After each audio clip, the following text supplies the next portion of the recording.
5 years old.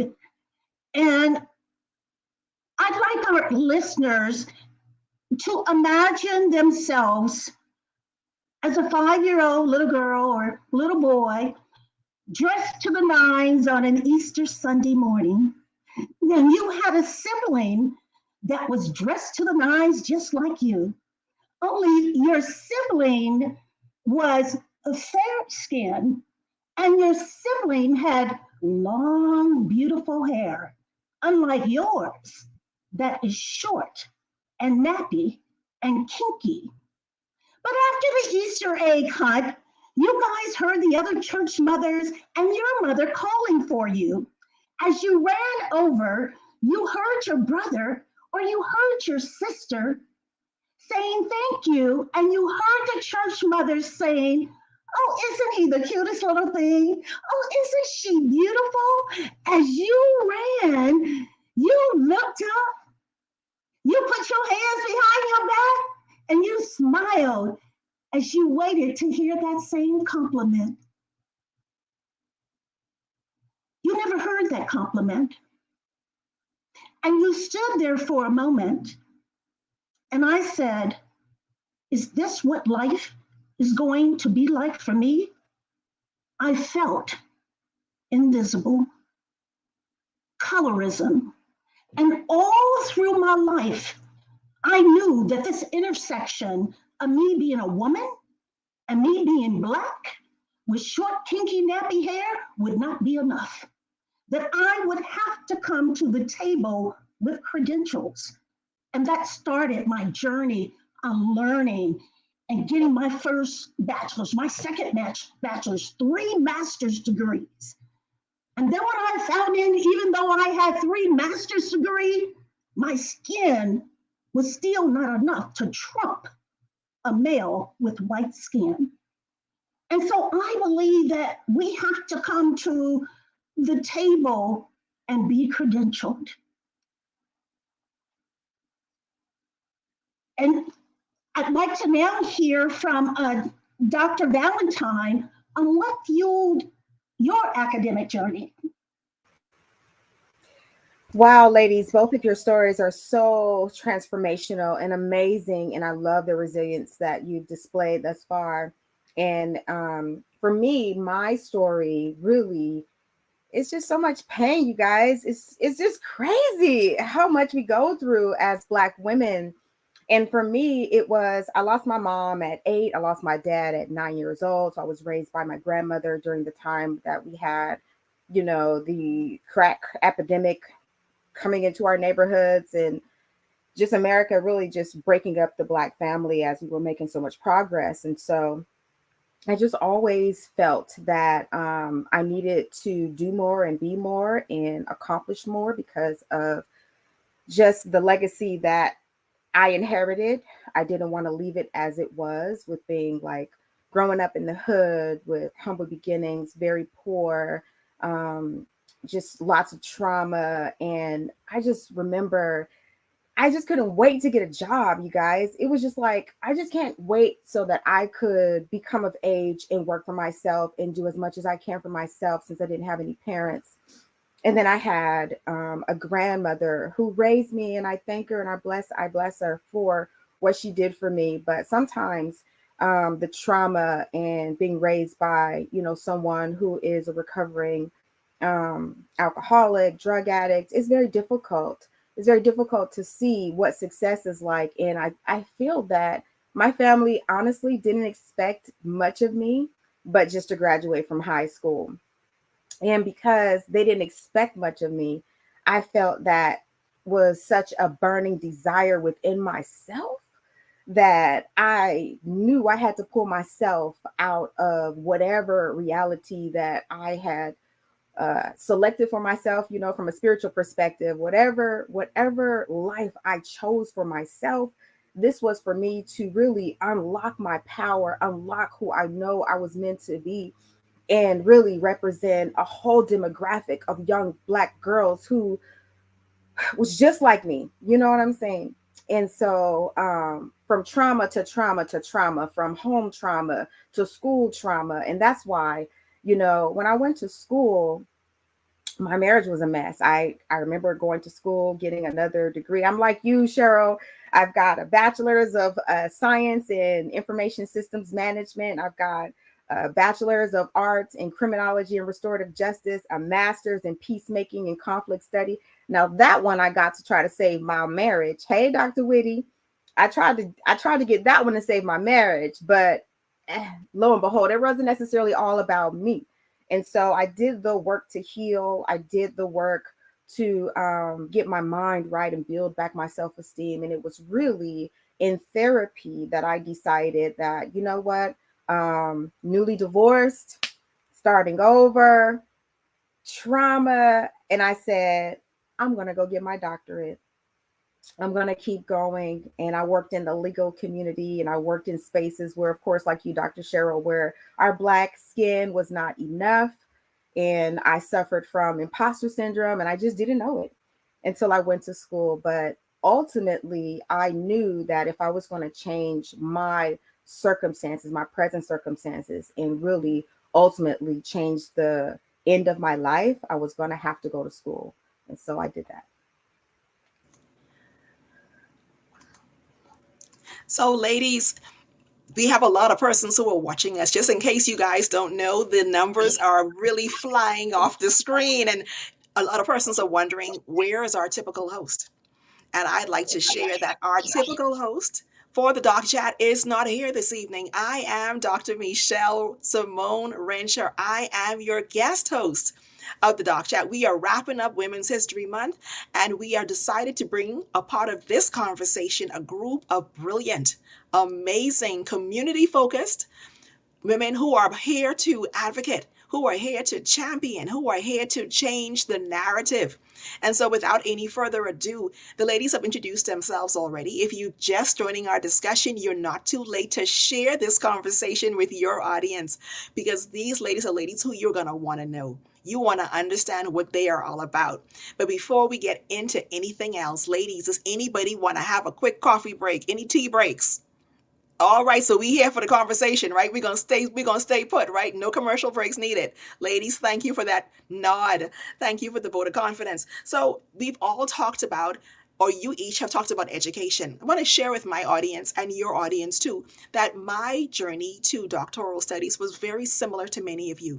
I am a native of Nassau, Bahamas, and in my journey, I wanted to understand why and how could the Bahamas become more than it currently is. We know the Bahamas is sun, sand, and sea, but I wanted to make certain that in my study, I wanted to come to the conclusion. I wanted to be able to solve a problem in the Bahamas. Many of you are all about solving problems. Many of you work in different spaces. We all work in different industries, different sectors, but you all identified a problem that you wanted to solve with your doctoral studies. Before we get any further, I have to ask you, have you done just that? Dr. Delva, can you let us know? You talked about the advocacy that you wanted to support for Black and Brown children in the school systems in New York City. Can you tell us, how has advocacy changed or shifted, improved, or been enhanced as a result of your studies? I don't think the job is ever done. I don't think that I'm going to reach to a point where it's like, okay, I'm done advocating. Like, we are here. I think advocacy is a lifelong journey. Every day I'm going to fight, whether it be for my Black and Brown students, whether it be for educators that needs training and development and support as they navigate urban schools, whether it be for women and girls within my organization, whether it be for the students with disabilities that I'm super passionate about because of my nephew, whether it be for my fellow Haitians, the migrants that are coming to the States, because I am a proud Haitian. I don't think advocacy is ever going to end for me. I do think we are making shifts. We are moving in the right direction, but I don't think I will ever get to a point where I'm going to say, you know what? I'm going to sit this one out. I'm okay. I think I like where we are. I don't think so. I don't see that for me. I think this is a lifelong journey that I'm on. I'm okay with wearing this hat for life. And this is a fight that I'm going to continue to fight as long as I can fight. Listen, I was hoping you were going to say the journey is not over, because we all know, even after doctoral studies, even after you've entered into sectors perhaps a little different than you were before you began your journey, the journey is typically never over, because doctoral studies reveals things to us that we need to explore, examine, and yet do even more work. Dr. Valentine, you shared with us a little earlier how your journey began tumultuous. You had a lot of childhood trauma, a lot of things happened along the way. There's been a complex journey. But before I go any further, can you help us understand what in your journey has been resolved? Has anything been? Are you still on the journey, still on the path? What's going on? So, I'm really coming in, bringing in the Dr. Veronica Delva energy because, listen, this job is never over. Once we signed on to this and it became our doctoral dissertation, it became our life's work. And so for me, again, I didn't know I was suffering from imposter syndrome. I thought I was going to be learning about self-esteem, and I had another traumatic experience dealing with work. And so then I learned about organizational trauma, and it really had me taking a step back and really reflecting on, well, why is it that I am the bearer of this trauma? Like, what is it about me that is attracting this? And so I started really doing a lot of spiritual work and really reflecting on my energy, my aura, manifesting what I wanted, not really spending more time on what I didn't want, but I sought out to make a difference in my doctoral studies. I wanted to be a theorist. I was so tired of looking and studying all the white faces when it came to psychology. And I really wanted to find something that had to do with making an impact in the Black and Brown community. And what I learned was that men and women of color was experiencing imposter syndrome. And as of late, it has now become more of a more popular term. It's becoming so much more, the awareness has been shifted. But I have made the distinction and the connection, and the first to do so, to not only prove that having imposter syndrome will definitely diminish your desire to work there, your engagement, stress, and all the things having to do with us trying to live and advance in corporate America. But what I did learn was that we can be the strongest of them all and get triggered to have imposter syndrome, not necessarily come into work with imposter syndrome, but because you are working with people who don't respect you, who do not value you, and because you are isolated or a token or invisible and all these things, then you develop imposter syndrome. So it becomes a part of the system where we're now compressed and compounded. So yes, I have figured out a few things, and I'm gonna keep figuring things out for us and creating spaces for us to decompress and talk about it and learn from each other. And I just created a school. This is an amazing space where I'm like, I am just going gung ho on helping people create our community so that we can really learn from each other, grow, and overcome these things. But yeah, check it out on School, SKOOL. This is a new platform I think all of us would love to benefit from. And if you need help setting it up, I am absolutely willing to do so. But check me out for if you are looking for an imposter syndrome support group, that is one, Imposter Syndrome Solutions on School. So yeah, I did solve a few things, but so much more to go, Dr. Michelle.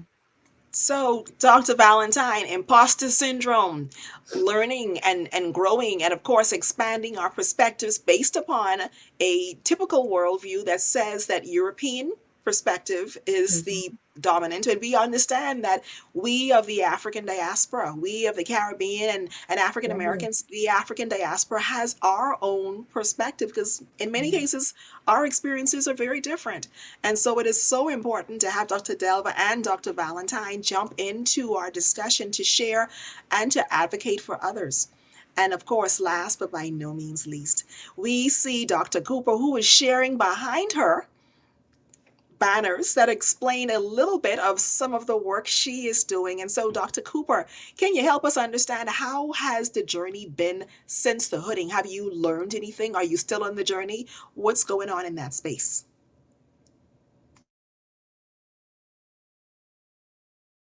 I think as long as I have breath, I will always be on the journey. When I listen here today to Dr. Delva and Dr. Valentine, the adversity, and I'm sure that our listeners have also gone through adversity, but we have to remember it is through that valley, through our growth, through the adversity, through the darkness, is when the growth happens. When everything's okay, we're not growing. And so if we're not growing, we're dying. And that's what life is about. That is the circle of life, is to continue to grow. So if you know that adversity is in your life, you have to say to yourself, I'm going to get some growth. I'm going to learn something from this. And I found what you see behind me is my book, Hood to Hood It. It is my memoir that I talk about how I grew up in the inner city, the ghetto of Kansas City, among that fabric of drugs and violence. But I got out of that. And I tell you about how I did it through that power of choice. And I have another book that's coming out called Nobody's Coming to Save You. You know, we think as we're growing up, I'm going through this, why can't someone help me? We have to first reach within and help ourselves.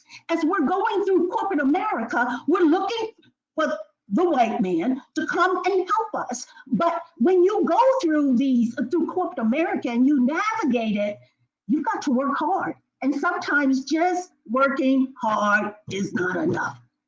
But that no one's coming to save you, you got to get out there and you got to work for it. But I also wanted to share with the audience, through my academic journey, it's allowed me to move up the corporate ladder. And what I have found is that when I look around, I don't see people who look like me.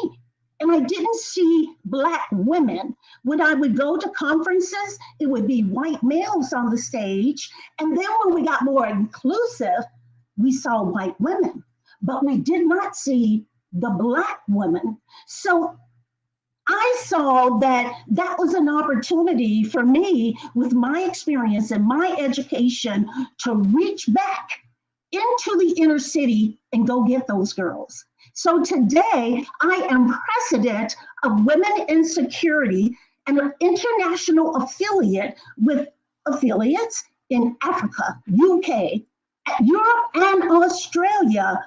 And what am I doing there? I'm introducing them to these jobs that can pay six figures, but not just introducing them, giving them the mentorship that I didn't have. So how can we be successful? We've got to get a mentor. And as we're seeing more women who look like us up into the C-suite level, they've got to go back and get the other girls who look like them. Thank you. Absolutely. And so I got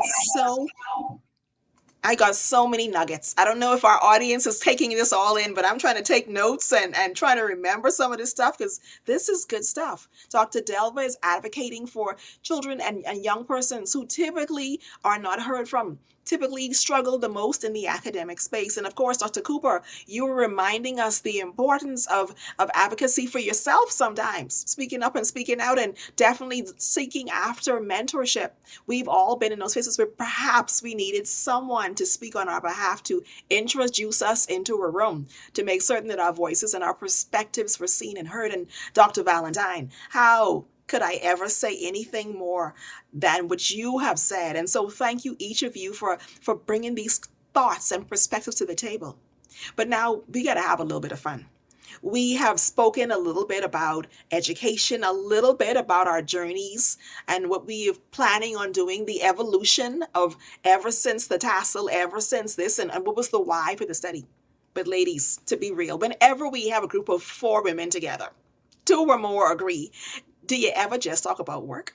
Do we just ever talk about school? No, we have to have a little bit of fun. Now, I don't know which of you ladies enjoys the Black Panther series, the original one, and of course, Wakanda Forever. I'd like to carry us back into that space of Wakanda. Here we go. Come on, Dr. Valentine. We gotta represent. So I don't know if we are in the same headspace of Wakanda, but ladies, in the Wakanda series, whether it was Black Panther or of course Wakanda Forever, there was a lot of opportunities to say, don't freeze. Show them who you are. Let them understand what you're all about. I am wondering, which of you has a hidden superpower that perhaps you have been hiding under your bushel? Maybe you have your cape underneath your blouse right now. Which of you has a superpower, and would you care to share with us what your superpower is?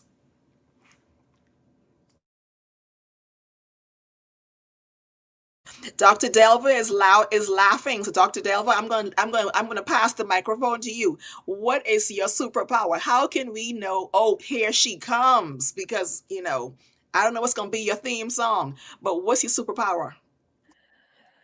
Dr. Michelle, you are hilarious, but I love it. I love it. So my superpower is that I am an inventor.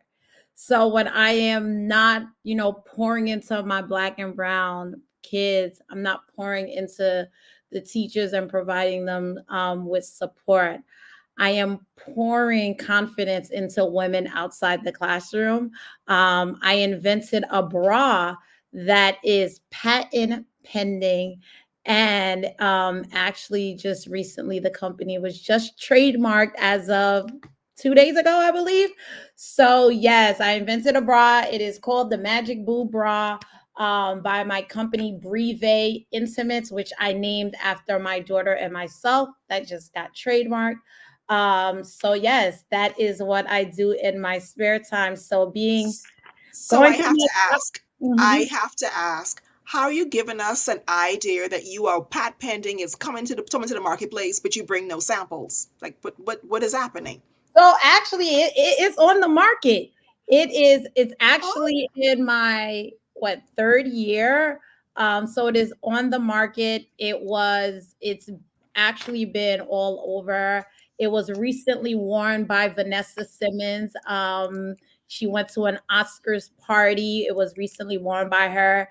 It was worn by Ashanti as well. So it is on the market, www.magicboob.com. I am, definitely welcome the feedback, but I think it is important as women that we are comfortable, in our own skin. I think there are so many risks associated with surgery.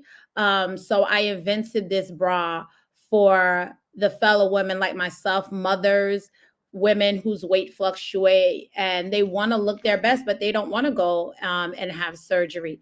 So it is on the market. And yes, and I truly believe, as women, it never stops. So, getting my doctorate while still trying to run a business, learning all the new things as an entrepreneur, being a mom has not been an easy journey. But I think that's what makes us so powerful. Is that so we again, so now I understand why you were laughing about the Black Panther, because much like Shuri in the Black Panther, you are an inventor. You're true to your to the craft, making certain that we are all staying healthy, not only advocating for us in the classroom, but advocating for us in fashion and in undergarments and in foundation. So yes, I'm here for the conversation. Dr. Cheryl Cooper, what, ma'am, is your superpower? superpower. I actually have two. And one is passion. I have a passion for life. And the second is resilience.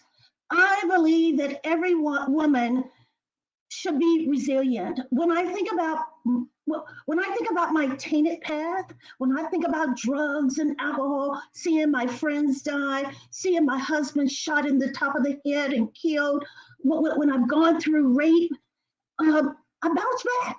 I bounce back through adversity. I believe Whitney Houston said in her last song, I didn't break. I did not break. I may have bent, but I didn't break. I may have fallen, but I rose after the fall. So I think it's resilience that every woman should have. Even when we talk to Dr. Valentine and Dr. Velma, when we talked about the adversary, they bit, but it didn't break them. And that's where, if you don't have that resilience, I think every woman needs to find it, so that when she gets to that point, that circle of life, 1 through 21, we're learning we can fail a lot. 21 to about the 40s, now we're applying what we learned. But that 40 through 60, it's time to give back. And that's where the resilience comes in. Thank you. Both of those are amazing superpowers to have. We got an inventor in the house. We have somebody who is not only resilient, but as we say in the Christian hymns, you don't look like us, whatever you've been through. You don't look like it. And so we are grateful that the drama and the grief and the challenges of life has allowed you to thrive and still be radiant. So we appreciate you for being a resilient superpower. But now we do have Dr. Camille Valentine. Dr. Valentine, can you help us to understand what is your superpower? Well, I'd like to share a couple of superpowers with you all, and I'm so thankful that you asked this question. And I think everybody out there has more than one superpower, actually. But I feel my superpower is a healer. I am an energy healer, and I can just shift the atmosphere. Dealing with women who are coming from so many different types of backgrounds, so many different types of problems. I feel that I'm a master problem solver. I gravitated very naturally to peacemaking, conflict studies, coaching, consulting, just helping people really ultimately overcome whatever energy block is stopping them from achieving whatever goal they have set for themselves, or them honestly just really trying to, well, when I work with women, I try to activate their goddess energy, that divine feminine energy that is brought forth, where no matter what is going on in your life, no matter what is happening, you are okay in the eye of the storm. And that is my superpower. I can help Black women, Black men, and anyone who has a heart and a passion to succeed and find their purpose in this life. I can help you. So I'm excited that we each have these superpowers, and I'll be calling on some of y'all when I get down too, because I think that it's important for women, when we go through our stuff, that we connect with other women who are strong, because iron sharpens iron. So yeah. As you guys can see, our audience is so excited about the conversations. They are here for it, as am I.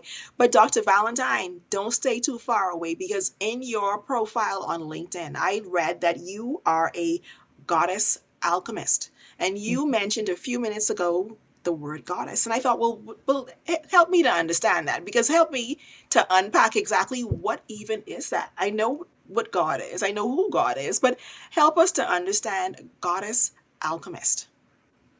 Well, I came up with the term goddess alchemist because I really wanted a fancy way to say life coach, but I just wasn't satisfied because I knew I was doing way more than that. And for Black women, we were working.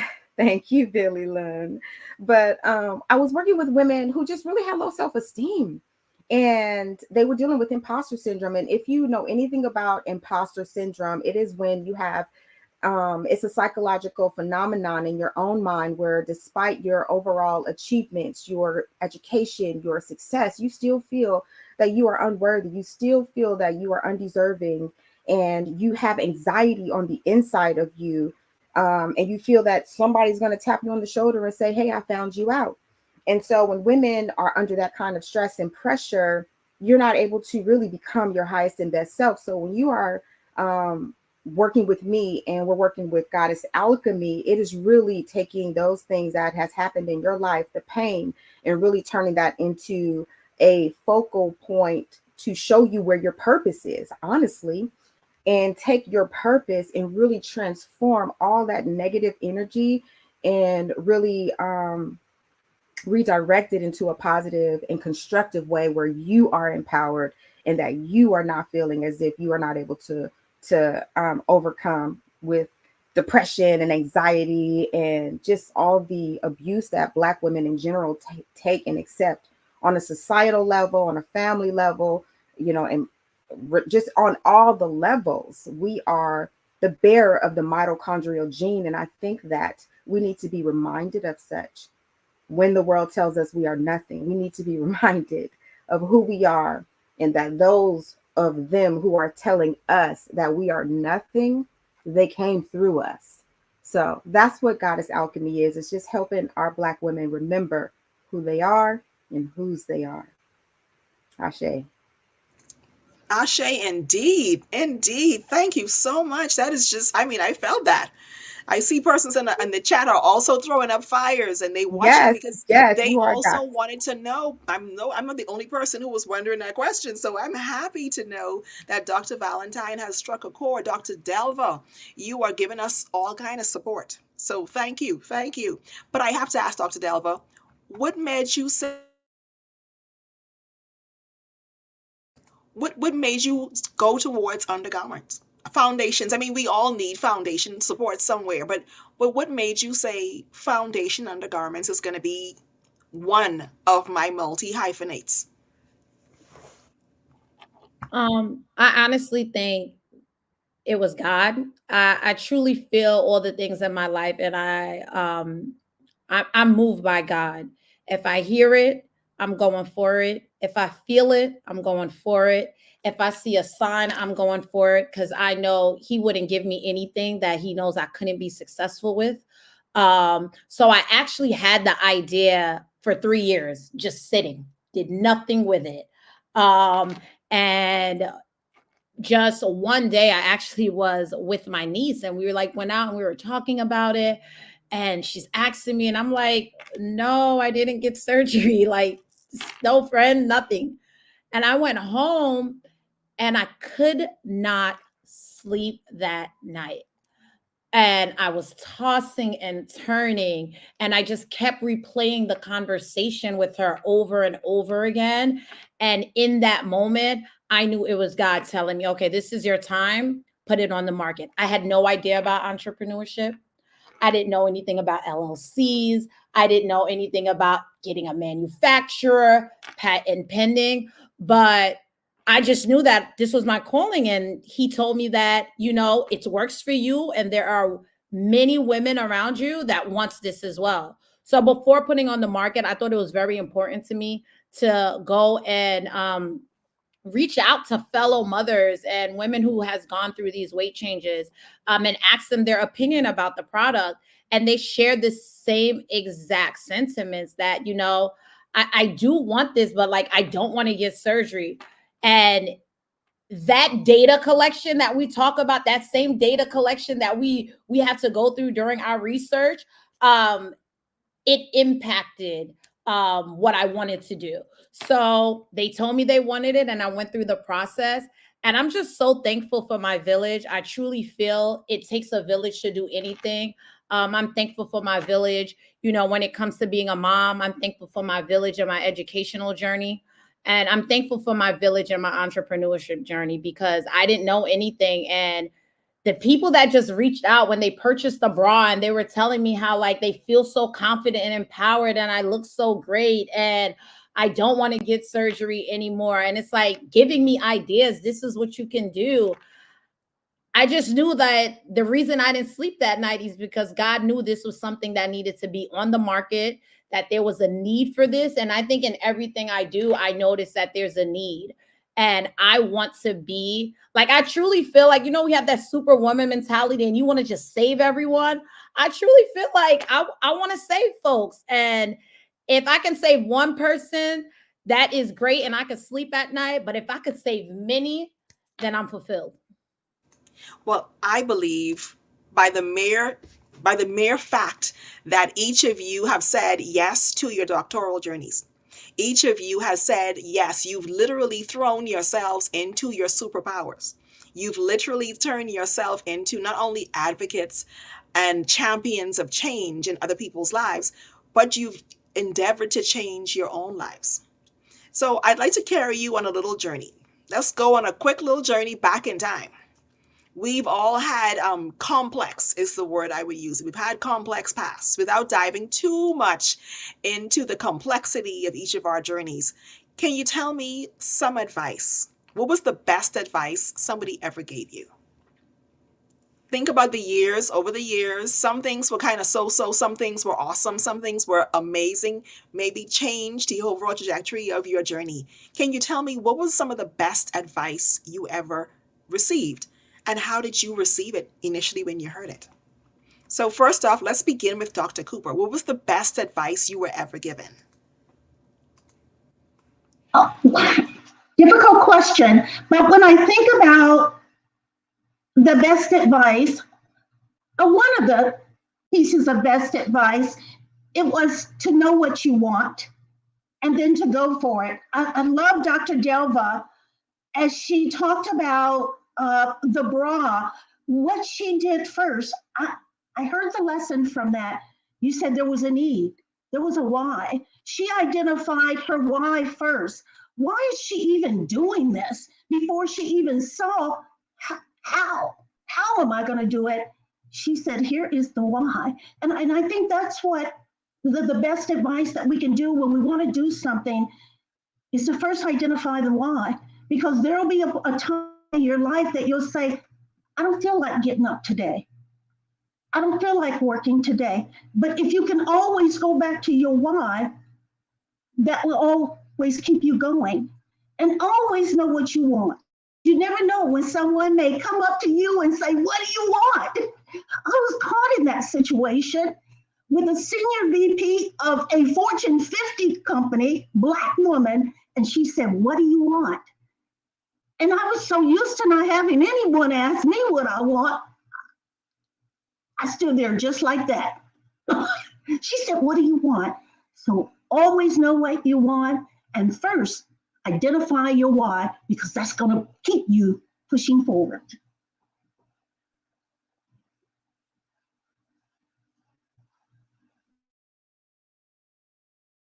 As you guys can see, our audience is chiming into the conversation before I can even get to them. They are asking questions. They are definitely providing commentary. Dr. Valentine, you've told us a lot about the journey from your parents' early demise, your grandparents raising you. You had a whole lot of stuff happen maritally in relationships, but you made it to where you are today. What was the best advice someone ever gave you? And how did you receive that advice? Honestly, I will give this to my organization. I was coming up, getting my first degree, and I fell in love with Delta Sigma Theta Sorority Incorporated. And I had the opportunity to pledge this organization. And one of the poems that we learned during the time was a poem called Don't Quit. And it just a little bit of it is like, don't quit when things goes wrong, as they sometimes will, when the road you're trudging seems all uphill, when the funds are low and the depths are high, you want to smile but you have to sigh, when pain is pressing you down a bit, rest if you must, but don't you quit.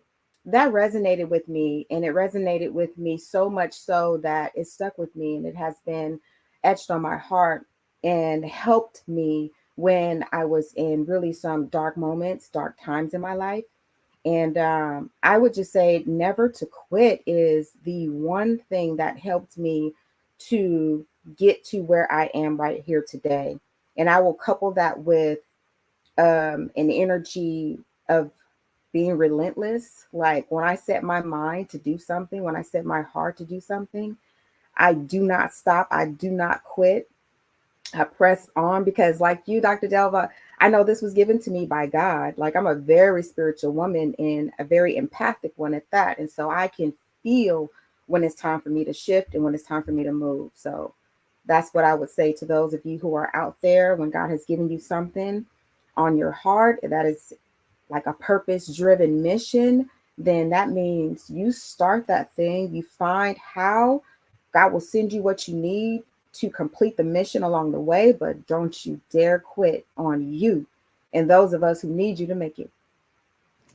That is beyond powerful. And of course, bringing up the rear. Dr. Delva, you have seen a lot, you've experienced a lot, you've done a lot. what was the best advice someone else gave you, and how did you receive it? I think my advice comes from scripture.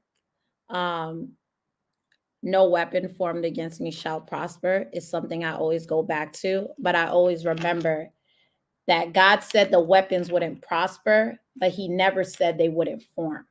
So I think throughout those times when I'm going, when I think about my journey, I think of all the obstacles that I've gone through, especially at my age and just starting life so early as a teen mom. Um, that is what provided me with solace and comfort, that knowing like this is going to happen. You're going to go through tough times. You're going to cry. It's going to look like the light is never going to come out, but it's necessary. And I think my belief in God and that scripture is what continues to motivate me when I am going through those dark times, when I do feel super alone, when I don't know what's going to be my next step. It's that you're going to be successful. You won't fail, but just know that you have to go through this battle in order to see the things that I have prepared for you on the other side. So no weapon formed against me will prosper. I know they'll form, but I know I serve a God that won't allow them to prosper. And I think that's the scripture that Yes, I always yes, turn to yes. during throughout my journey that I've gone through. And I know for what's going to come, I know the days are not going to be easy every day, but I think Yes. relying on that, Mhm. provides a lot of comfort for me. Thank you so much. That is amazing. And you're so right. So, so true. But, ladies, let me share something with you. My academic journey began in Nassau, Bahamas. And after high school, I did maybe a little bit of time at the then College of the Bahamas before I migrated to begin undergraduate in the US. But in between the Bahamas and undergraduate university, I had a job, had several jobs actually. But on my very first job, I was told no. I actually wanted to be a makeup artist. Never really had a passion for makeup. I just thought in my mind that if I could work in a company that actually distributed Ebony Fashion Fair, I could actually get free access to lipstick. Easy to think of as a teenager, right? A very, very, not a very complex perspective. But nonetheless, it was that no that allowed me to have access to a computer.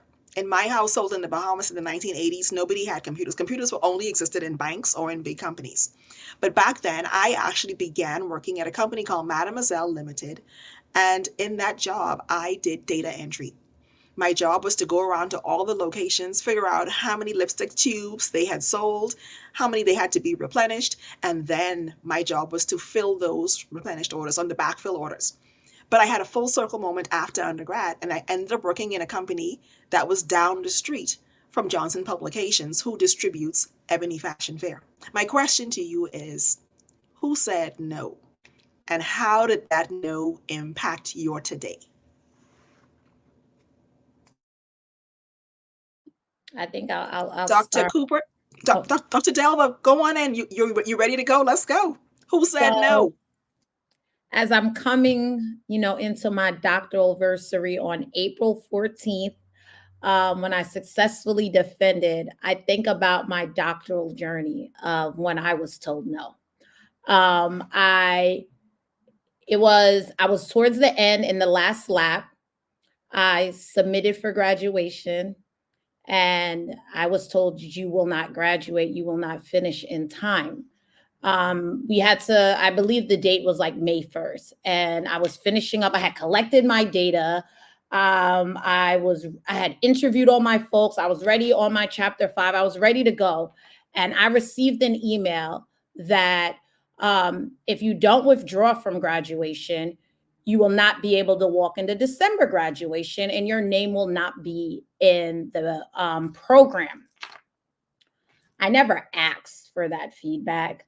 I never said, hey, I need some support and I don't think I'm going to make it.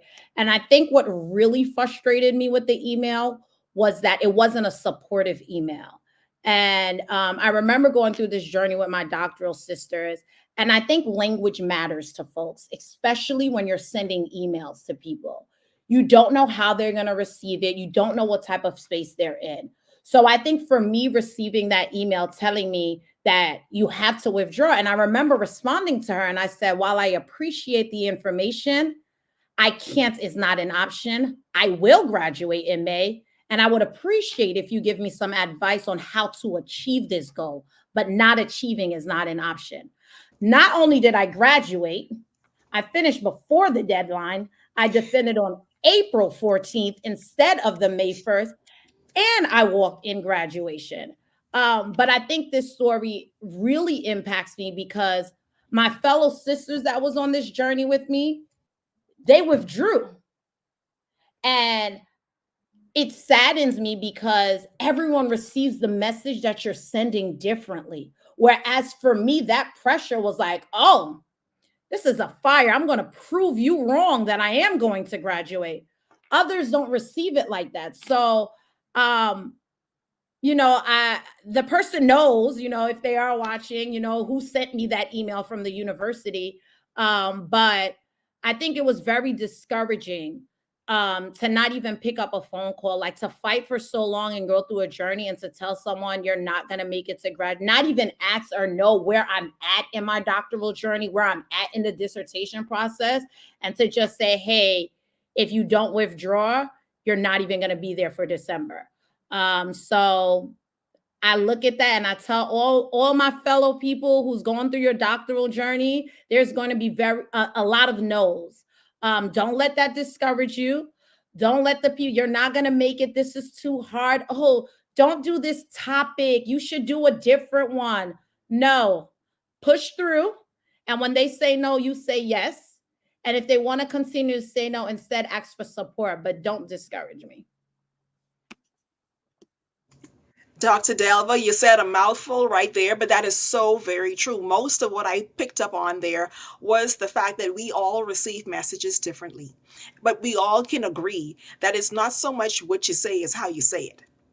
And it's so important, as you said, for doctoral candidates, even persons who are on the journey professionally. When someone says no, look for a silver lining, look for that opportunity, look for that wiggle room, and even if necessary, ask for support. In my experience, when the person said no to me, yes, he was a senior leader in the organization, it was his company. When he said no to me, and he said, but, and to Dr. Delver, what you offered there was not so much that the person said, but you gave them the but. I need some support. I need this in order to make this occur. So I so appreciate the fact that you persisted, that you prevailed, and you were successful in your defense. Dr. Cheryl Cooper, we know you have had some seasons of life, but can you let us know a time when somebody was not as encouraging and maybe they said no? I've received a lot of no's up until, I'm going to say, the last 10 years of my life. Starting at the age 15, I began to receive no, she's not going to graduate. Coming from the inner city, the ghetto, the projects, but I did graduate. When I talked about going to college, she ain't going to college. She's not even smart enough. But I went, I dropped out, but I went back and I got my degree. When I went to get my doctorate degree, once again, grew up in the inner city, she can't make it. But I learned that intelligence is multifaceted. And when I went through my doctoral journey, I didn't even think I could make it. I didn't think I was smart enough. One, I didn't apply myself when I was in high school. And also, we know generally in the inner city, they are not getting the education that we see in privileged areas. But I went and got my doctorate, and I graduated in computer science with a 4.0. I was told as I began my corporate journey, no, when I tried to advance up into higher positions. I was always told, well, we're looking for someone with this skill. I didn't have it, so I went out and got it. when I applied again for another position, well, we're looking for someone with this experience. I went out and I got it. When I was told I couldn't get up on that stage and speak, I made my own stage, my own keynote in the keynote room, not a workshop, in the keynote. And they asked to be on my stage. So I built my own positions when I was told no. I built my own stages when I was told no. I was never told I could lead an organization. And now I am president, as I shared before, of Women in Security, an international organization for those who weren't on before in Africa, Australia, UK. And so I believe anything that we need is already in here. The gifts are in here. We just need to believe in ourselves. As our viewers are saying, intelligence is multifaceted. It's so important that you be able to see, even when someone says no, for whatever the reason is, that you are able to hear what they are saying, and then if you need, pivot or shift. In my experience, the no pushed me into technology. I'd never thought about technology until that point, but I was always good at math and physics, had a lot of foundational education, but did not have a clue about what I wanted to pursue. So the no shifted and pivoted me. Now we're going to go into somebody else in our corner who I know has something to say about the no. Dr. Camille Valentine, I know some people or persons have said no to you along the journey. Can you share with us just a little bit about what does that no sound like to you, and how did you receive it, and how were you able to shift and possibly even pivot to where we are today? Honestly, I've been told no all my life. And it really allowed me to say to myself, don't believe them. People can say what they want, but I don't necessarily have to internalize it. I don't have to listen, and I don't have to honor it. So what I will do is honor myself. But the only no that honestly really mattered was completing my doctorate program. And Dr. Delva, you really hit it on the nose, because we're going back to organizational trauma. And what I learned was that in academia, there really isn't any psychological safety for Black women. We're coming up against gatekeepers. I didn't realize that. I know I'm blowing off the wig right now, but I didn't realize that, your dissertation chair can serve as a gatekeeper. Your dissertation chair can serve as somebody who can mislead you and misguide you and extend your stay in graduate school. Your dissertation chair and the organizations that are, not cognizant of how they send those "I will disenroll you" emails, how they will not respond to your pleas and to your cries, and how that makes us feel. And for me, my graduate program, I passed my dissertation. I exceeded the expectations. I found more. Not only did I find what was in my study, but I found beyond what was in my study, made the only connection from imposter syndrome to racial identity issues and how we are compounded and compressed on 3 levels. Nobody else did that. Nobody else went and did, wrote a grant and did work with New York State and did 11 trainings and all these things. But what I received was, "Oh, Camille, guess what? You shouldn't have graduated," while I am at a conference about to share my work, right?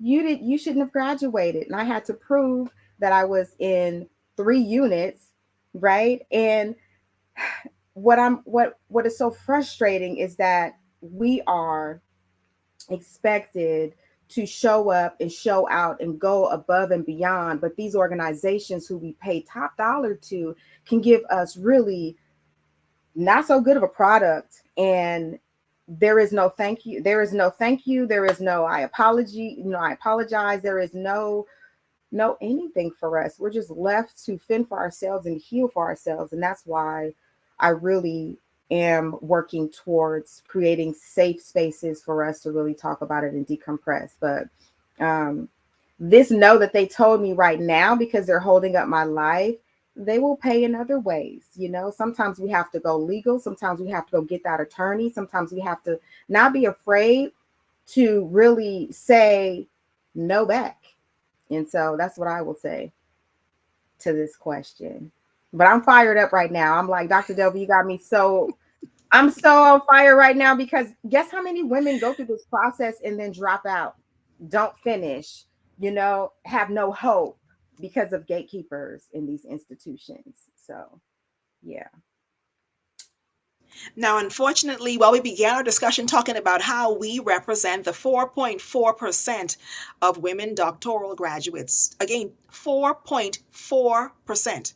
So we each represent, just to look at the math, 1.1% is who I am of that number. 4.4% collectively is who we are. But you each touched on a little bit of the academic journey. I want to kind of dive into that experience a little bit.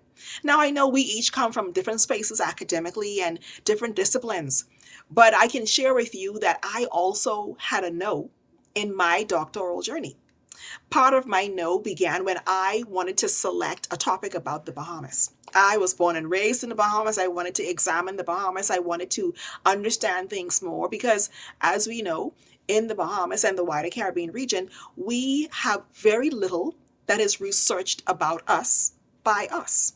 Typically, Europeans and other persons from around the world descend on the Bahamas. They want to explore our sun, our sand and sea, the flora and the fauna.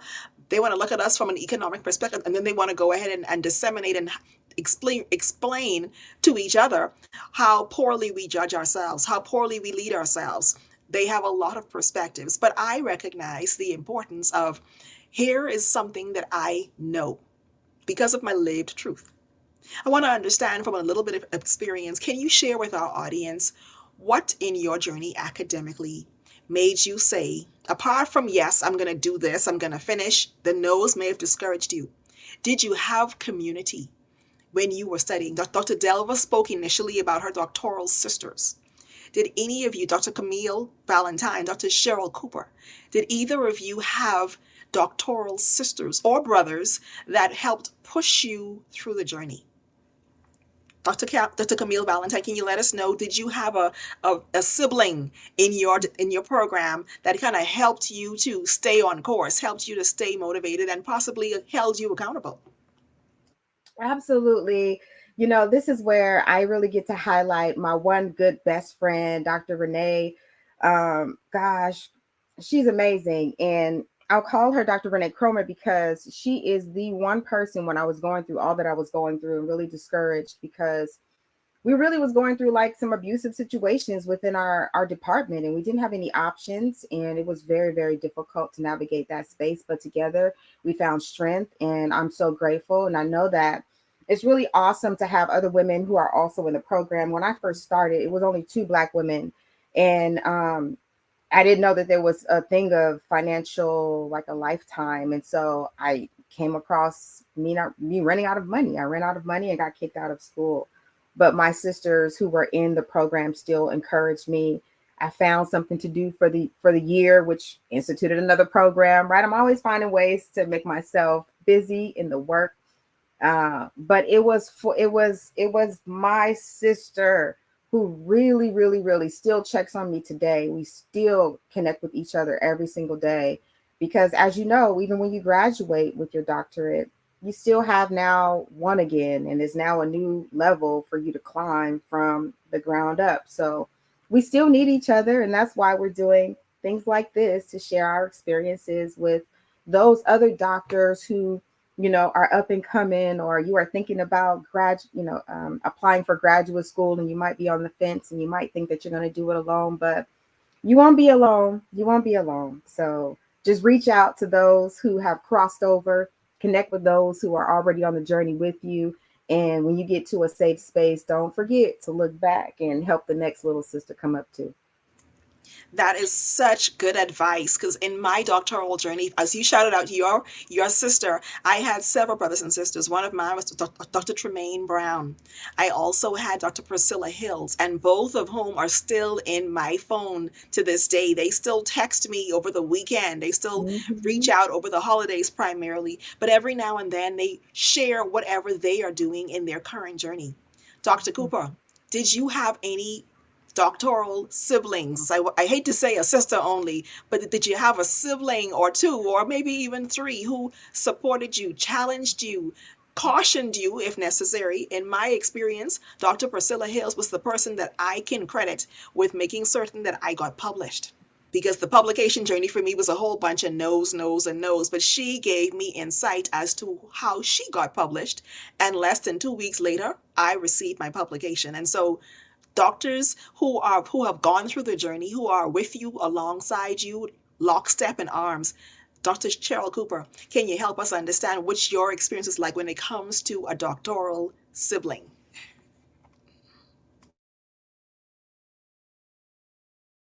Had many supporters, and those who are thinking about pursuing a PhD or a doctorate degree, I would strongly encourage you to have a mentor.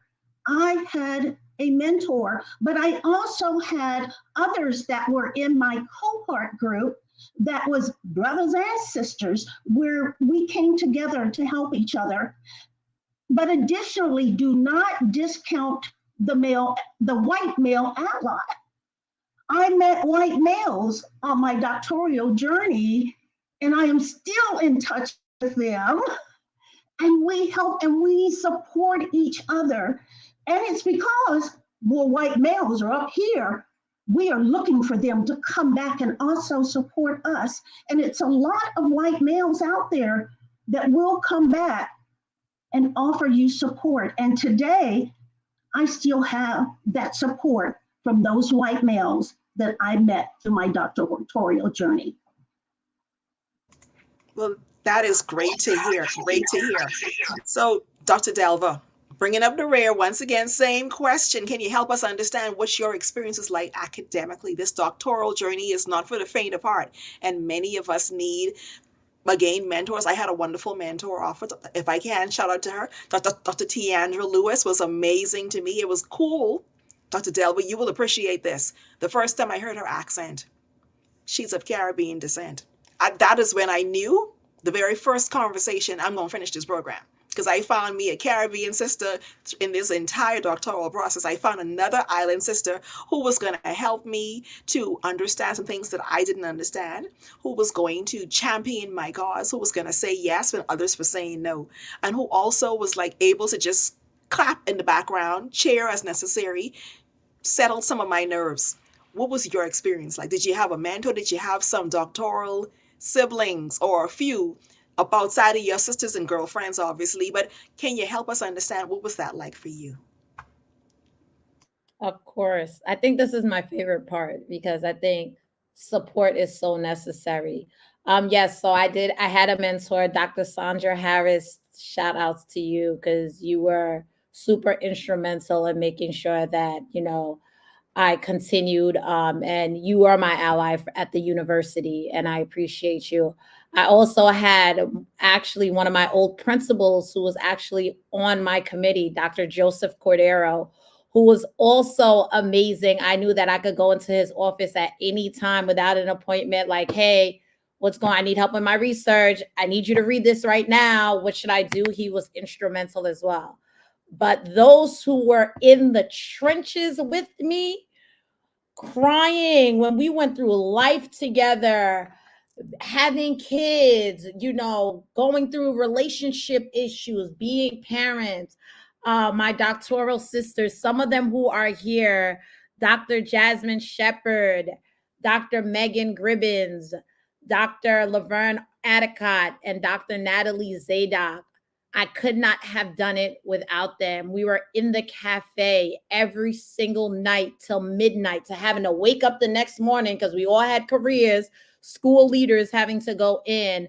When, I didn't think I was going to be able to do it. When I received that email, they were there with me reading. I was on the way to the cafe, like trying to finish up. And I'm like, you can't believe the email that I just got. And I just think that my doctoral journey sometimes seems like a blur to me. I'm like, did I really do this? Like, how did I make this happen? Like, what? But my doctoral sisters, they were just so supportive. And I want to encourage those who's going through the doctoral journey. Like, my cohort was also amazing, but you have to find your village. There's people that's going to stick with you. Is so, you cannot do this alone. You cannot.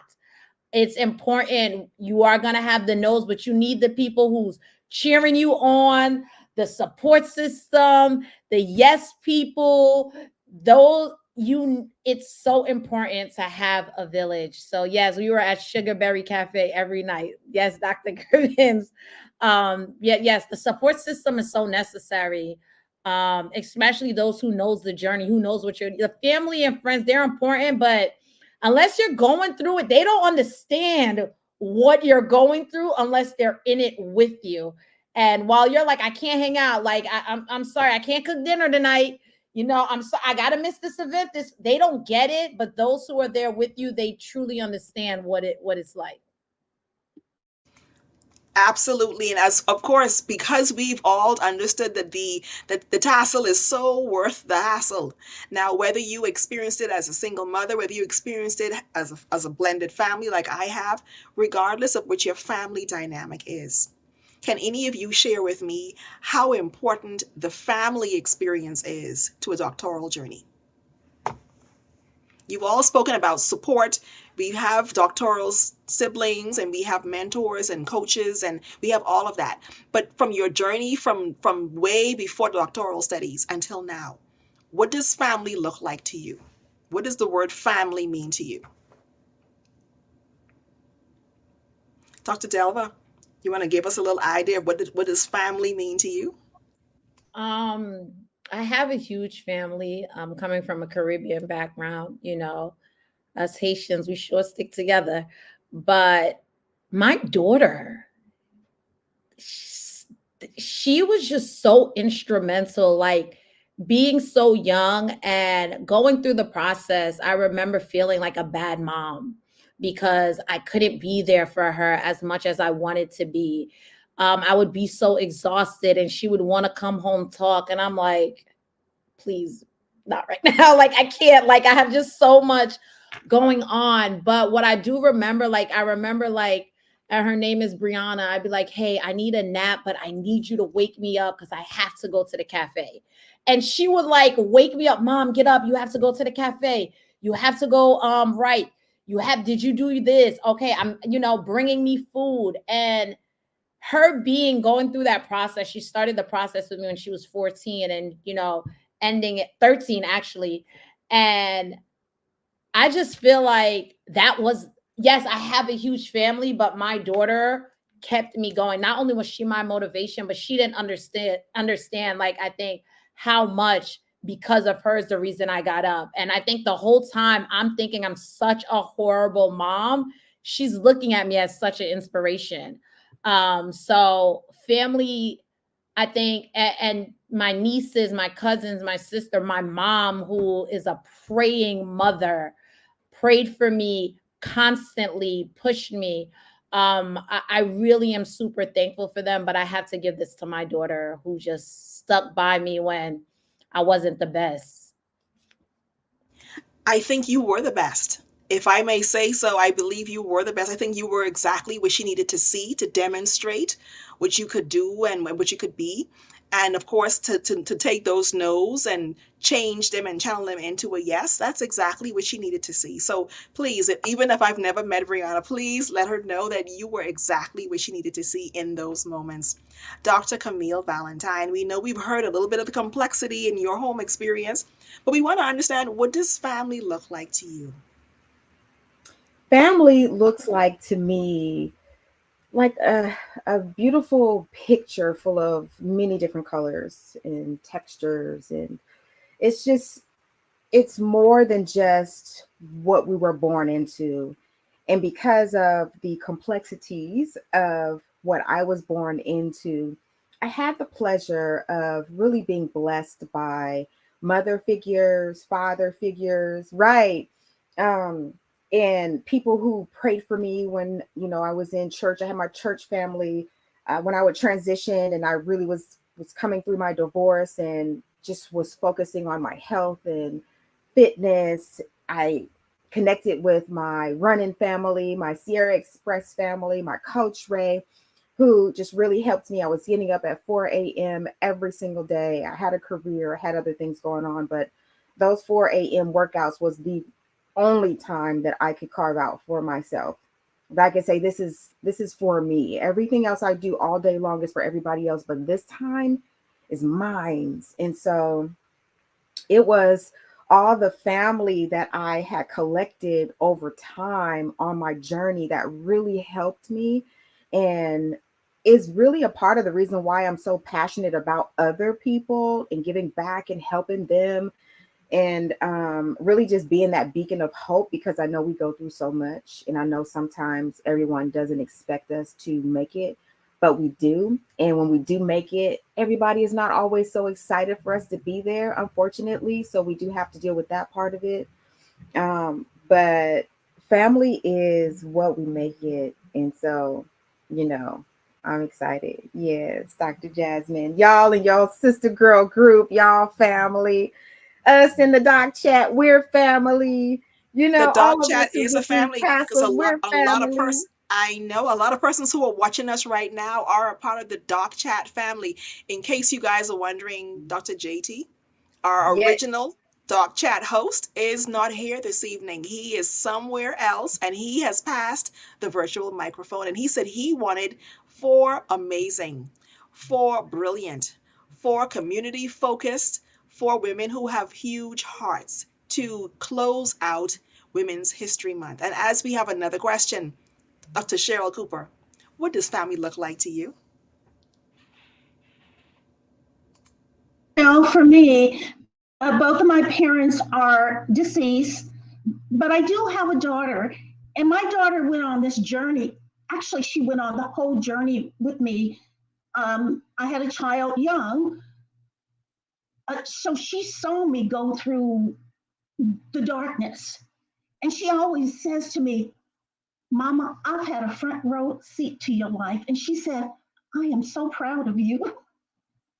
And, that just really, even as I talk about it, to hear my daughter say, I am so proud of you, Mama, because I know what you've been through.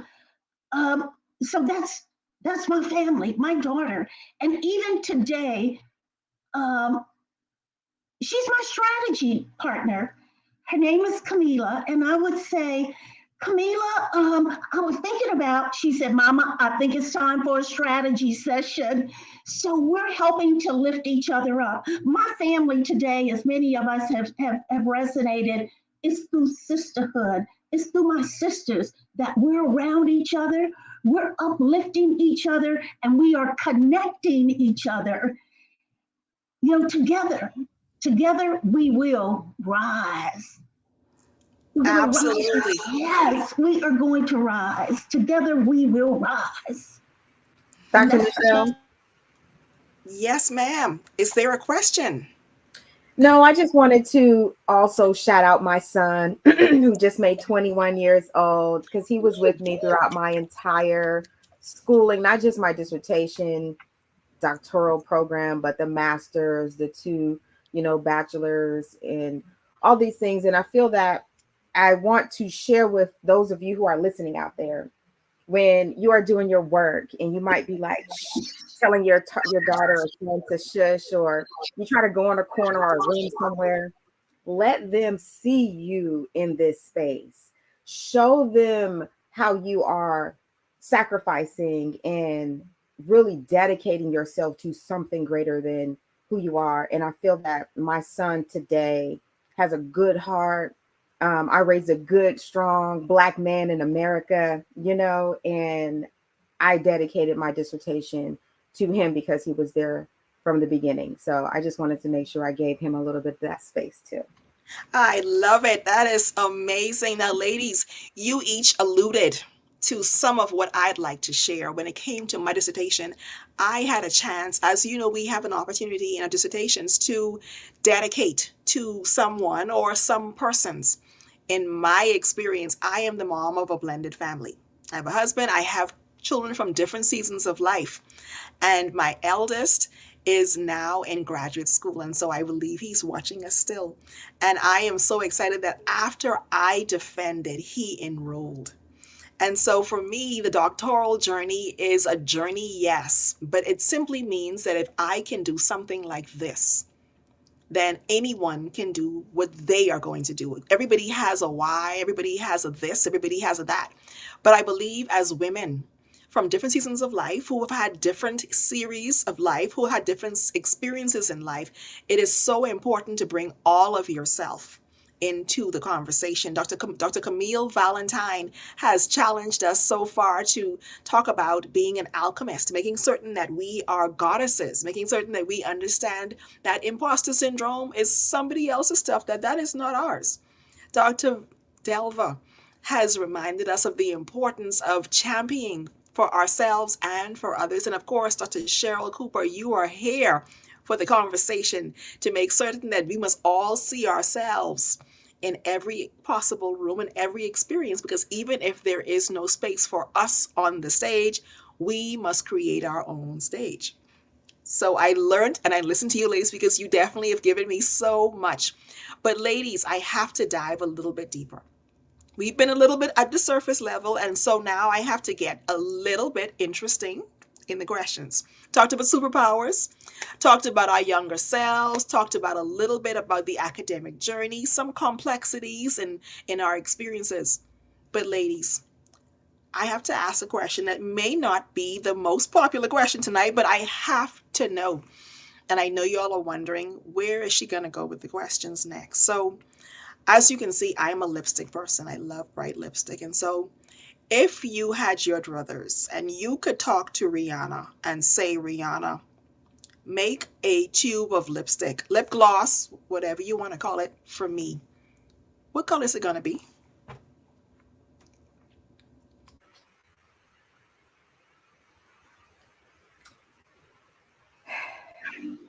Dr. You are ready to answer. Yes. Take it. The color I would choose for you, Dr. Michelle, it's not what I would wear, but the color I would choose for you would be purple, because we know that purple represents royalty. It represents peace of mind. Royalty represents wisdom. So royalty, peace of mind, and wisdom. So the next time I see Riri, I will tell her I would like a tube of some royal purple lipstick, because Dr. Cheryl Cooper says that's the next color. That's going to be the rage from Fenty Cosmetics. Okay. So bringing up Dr. Camille Valentine now, the lipstick can be for myself or for you. It's up to you. But if you had a chance to get to Rihanna and say you would like a tube of lipstick or lip gloss, whatever you'd like, and you want it to be a specific shade that you know is going to be for spring 24, be heading into summer, what you going to offer her? I'm going to ask Rihanna if she could hook me and all my Doc Chet Basties up, okay, with some red lipstick. I really love red. And I just feel like it is such a powerful color, and it looks really beautiful on our skin. And it is just a color that is divine. And I want us to remember how divine we are. When we feel low, when we feel that the job that you are on, or whatever part in your life that's making you feel less than, I want you to get some of Rihanna's lipstick or whoever's lipstick, red, and put it on, and tell yourself as you put that lipstick on in the mirror that I am a goddess and I am worthy of the best. I will take that, as I'm wearing red right now. It's not Rihanna, but it is red. And so I do know you are I believe you said that you were a Delta Sigma Theta Sorority Incorporated member for life. Yes. That explains some of the red. So I appreciate that. Thank you. Thank you. Now, Dr. Delva, you told us a little bit that you are a fashion person. You have given us the charge that we must make certain that we are properly clad, that our foundation undergarments must carry us where they want us to go. But you did not mention lipstick. So help us to understand what tube or what color, what do you want Rihanna to make for us? Because we from the Caribbean, so what we going to have from Rihanna, from Riri, our Bayesian sister? So my favorite color is pink. I love pink, but I'm gonna have to go with a nice nude. Um, and she has to add a lip liner to it, right? To show the definition of our full lips, right? You have the lip liner, then you put the nude lipstick so it could show our full lips as Black women. So I'm gonna go with a nice nude. And I like it just because calm, peace. I think that, we're always moving, we're always doing things. We wear so many different hats. So I feel the nude provides a sense of like calmness and peace. Okay, I could take the nude. I could see where we going with the nude because it is going summer. Okay, I could see where we going with that. Now, ladies, Dr. Delva and myself have Caribbean roots. We have roots someplace else, and as such, I know I am a foodie. Now, I don't know if you guys are foodies also, but I have to wonder. On the doctoral journey, we learned a lot about research. We learned a lot about how to tell the story in in a literary review. We learned a lot about page count, a lot about APA 17. We learned a whole lot of stuff that maybe you don't need to use in your everyday life.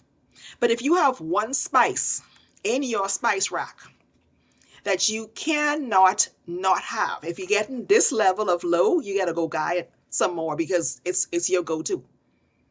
What's your go-to spice for life when it comes to your spice rack? Now I see Dr. Cooper has her hand raised. She may be a lady from Kansas City, so she probably has some interesting, maybe it's a part of her rub collection. So, Dr. Cooper, what do you have in your spice rack? Life is to love yourself.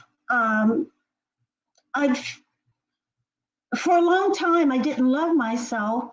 I didn't love myself because I didn't even know what that meant. But even as I've gone through life and I've spoken to other women and I've heard their stories of pain, I say, you need to love yourself. And she's like, well, what does that mean? She's 40, she was 40 years old and did not understand what loving herself meant. And so in my spice rack, I have plenty of love. I got it for me and I got it for my sisters.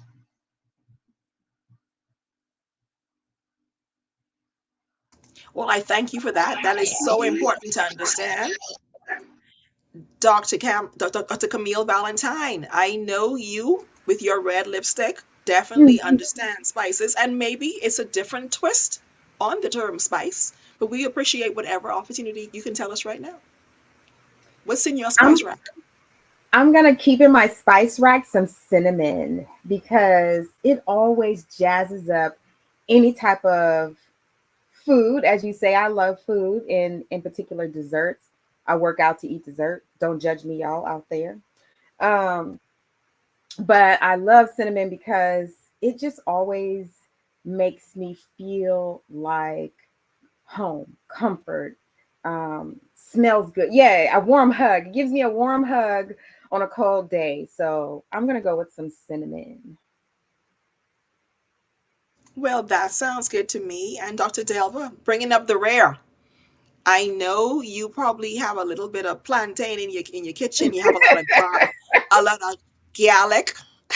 You have some onions and some scallions. You probably even have some cilantro. But what do you have in your spice rack that people may need to know about? This was a difficult one.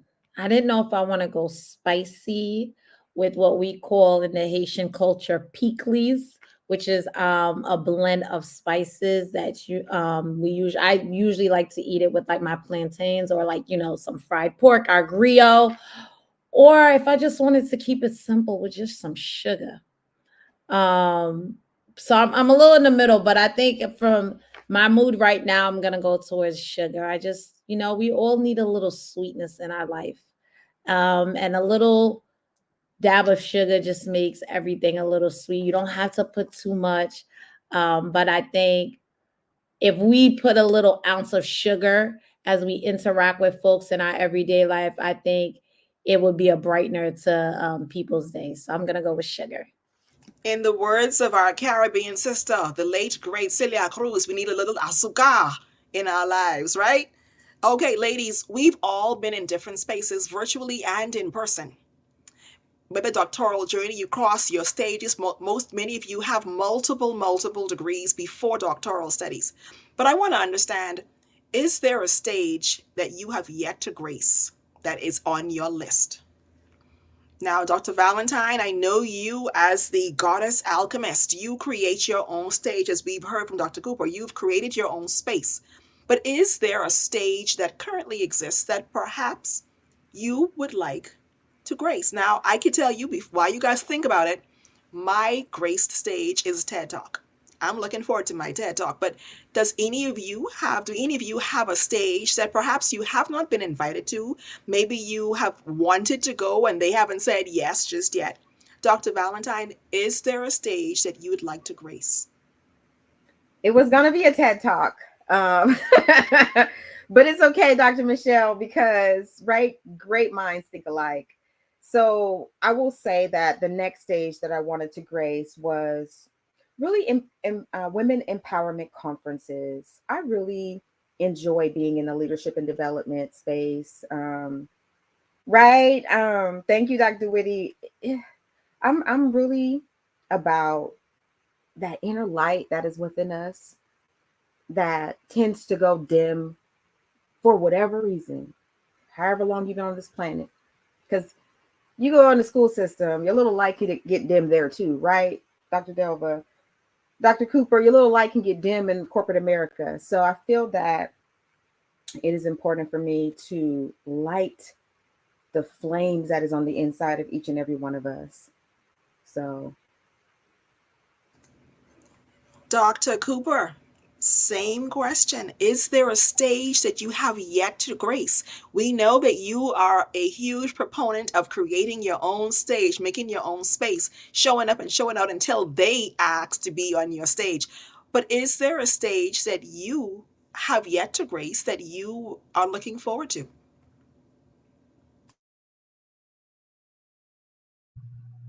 The stage that I want to be on is I want to be on the steps of the Capitol, and I want to be there after I establish a walk of 100,000 Black and brown women as we march to Washington, D.C., and we demand what we want as Black and brown people. We demand more equity and equality when it comes to social and criminal justice and education. And I want to stand on the steps of Washington, D.C. as we demand these rights, and we demand it through legislation. And my second stage that I want to be on, it's around the world. I used to ask myself, as Diana Ross said in Lady Sings the Blues, she knew she made it when she sung at Carnegie Hall because Blacks were not allowed in Carnegie Hall. If she sung in Carnegie Hall, she knew she made it. And so I was always like, what's my Carnegie Hall? I had been speaking everywhere. I spoke at those women conferences and I felt like I haven't made it. And then just this year, I went to speak at a conference, 80% white males, and everyone stood up and gave me a standing ovation. And I stood there and I went to walk off the stage and they were just still applauding and applauding. And I said, I don't have a stage. My stage is knowing that I impacted someone else's life. So I'm looking at stages all around the world and telling my story and hopefully making a difference. Well, I would say not hopefully. Not hopefully. You are. You are. Not hopefully. By all means, not hopefully. Not at all. Dr. Delva, we have heard about TED Talk. We've heard about professional and women's conferences and other places and spaces. But is there a stage that you have yet to grace, that you are looking forward to? Definitely TED Talk was on my list as well. Woman empowerment is very dear to my heart. So those are things that I was also thinking about. Yes. But when I think of a stage that I have not yet to grace because it will happen, Mhm. I'm thinking of a land that I have yet to grace because ultimately I want to open up my own school. And I want to be able to be in a place where I am making decisions, and I am making decisions in my role now, but I want to be able to provide that space for Black and Brown kids to be able to succeed. And I'm manifesting it. And I know God wouldn't have put that vision in my head if he knew it wasn't going to happen. So hopefully that is, what will come to fruition. Ladies, we've talked about so many things. We talked about our academic journeys, the complexities of our home lives, our careers, a little bit here and there. Talked about lipstick, spices, and all things nice because, again, as women, we are very interesting beings. We each are multifaceted, we're extremely hyphenated. But I want to share an opportunity for each of you. The hour is getting close. Can each of you think about ways that we in the wider community need to know about you, your businesses, your brands, your books, and all of the things that you are developing that perhaps the wider world does not know about yet? And if we knew about it, maybe they would invite you on those stages. So, Dr. Delva, I know about your corsets and all of the other foundational undergarments. But beyond that, can you help us understand where can we find you? What else do you have going on? And why do we need you and your stuff? Well, yes. So you guys can, of course, find me on LinkedIn. I am I think community is important. I appreciate the doc chat of being able to connect with fellow doctoral brothers and sisters. My research, the impact of training and development on teacher retention in urban schools. If that is near and dear to your heart, please reach out. Let's connect because that is my line of work, training and development, especially in the spaces where we have our Black and Brown kids. My product that is on the market at magicbooth.com. Definitely looking for constructive feedback. Those who have insight on, entrepreneurship and that line. I am still a babe in that. So looking forward to connect.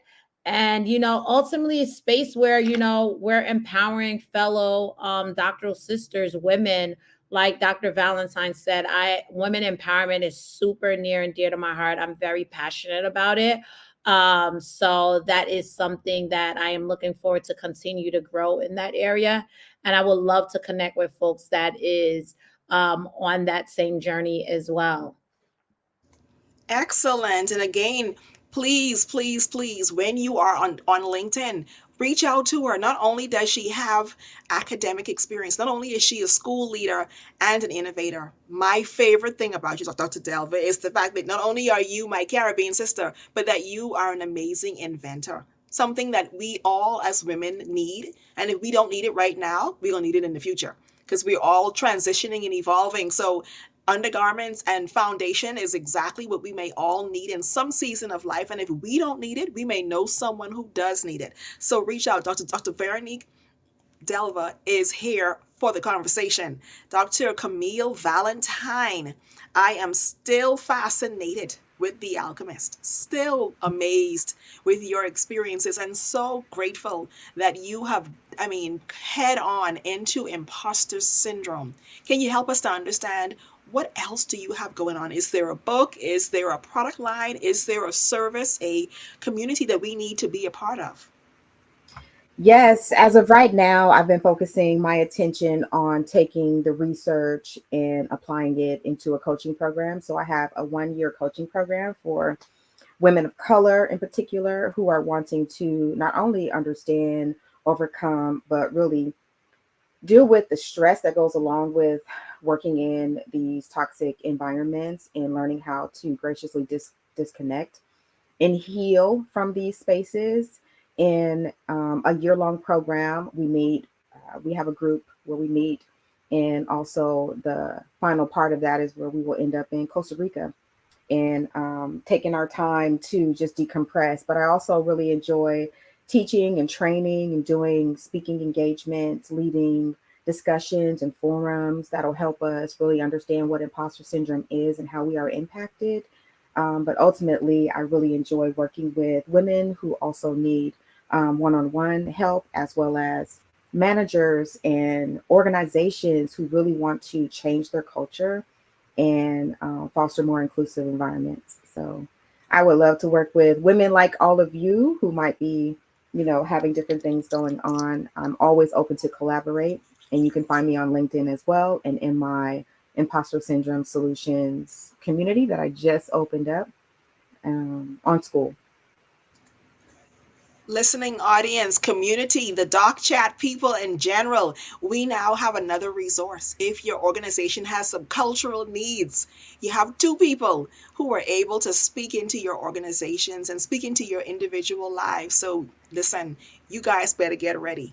Make certain that your phones need to be charged because the phone calls are going to start coming.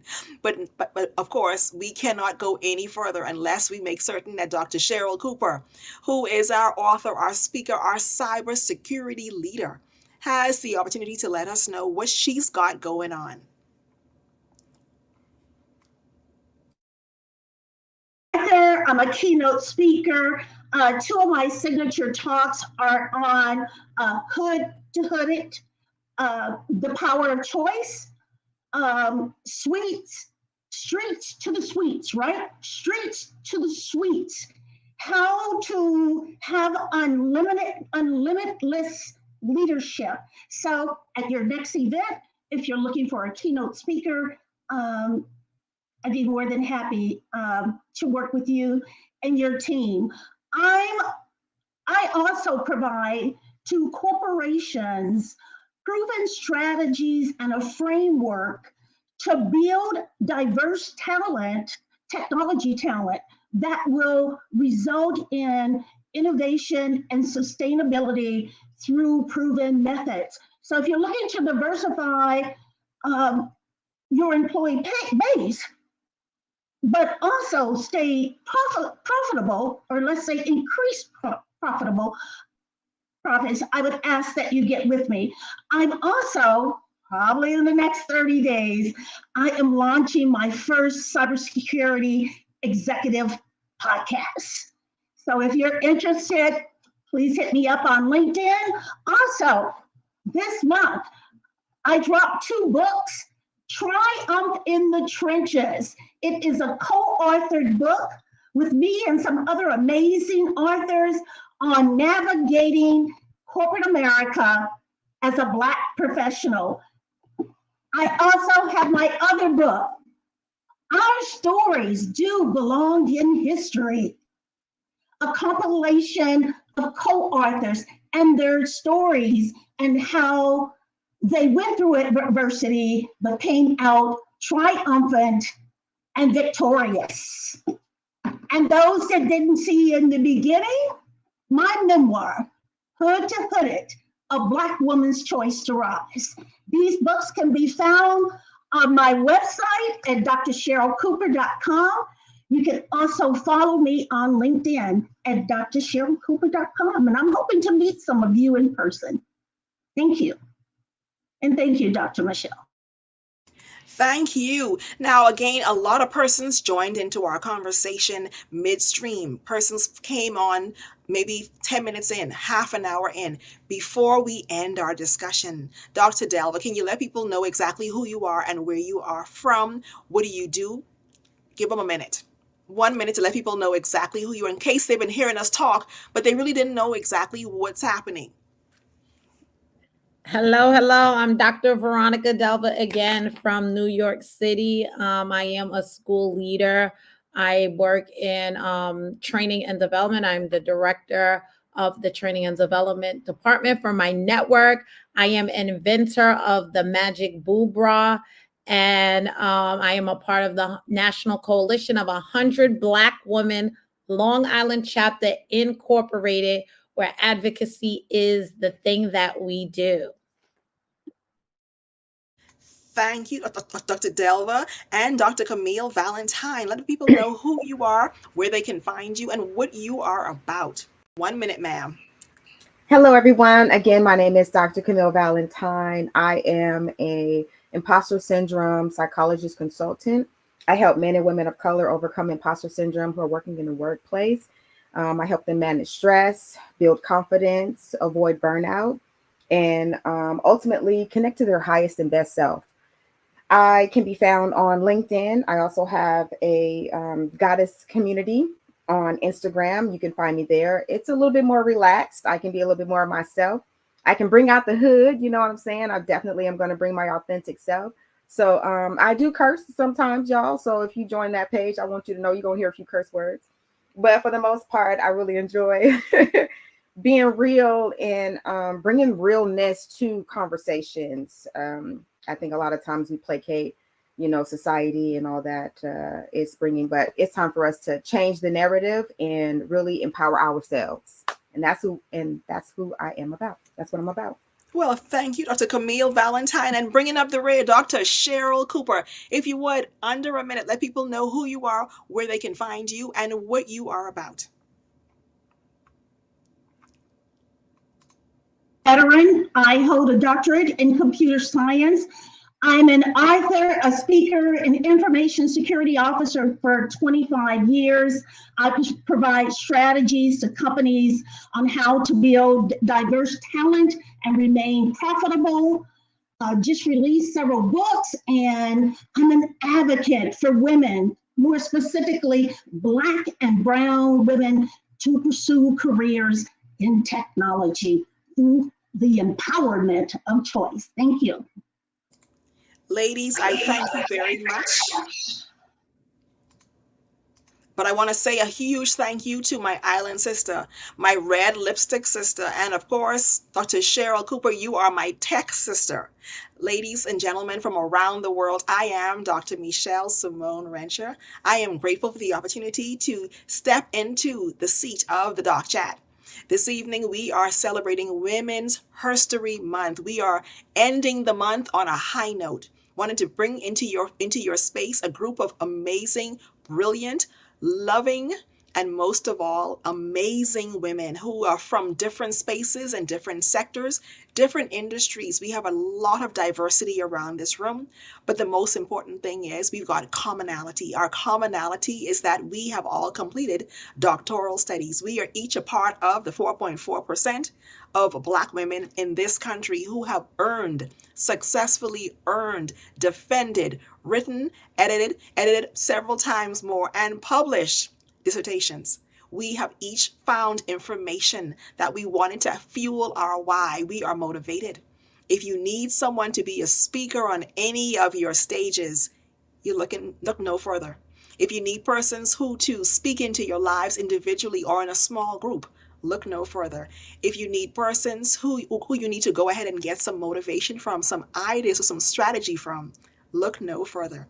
And if you cannot find what you need in this space today, I encourage you to come on back to the Doc Chat, because there are many more persons from around the world who are just as brilliant, just as profound, just as amazing as these three ladies and myself included. Again, we are a part of the 4.4%, and we are grateful for the generosity of the Doc Chat for allowing us this space this evening. And as we sign out, I want to encourage you to, of course, to follow us on YouTube, follow us on LinkedIn, listen to our next episodes, because there's going to be a whole lot more of this kind of discussion in the future. Doc Chat has been around for a number of seasons, and the best is yet to come. Ladies, thank you for joining me this evening, for joining and making history, helping us to make certain that people around the world recognize that women can come from different spaces, can come from different worldviews, can come from different places academically and professionally, and have a wonderful time just chatting it up. So most of all, thank you to each of you for coming into this space with me, for trusting me with questions that may align with your perspectives, but also a little bit different, because that's what we are, right? We are lipstick, we are spicy, we are beautiful, intelligent, and amazing. We come from communities, and we are about our communities.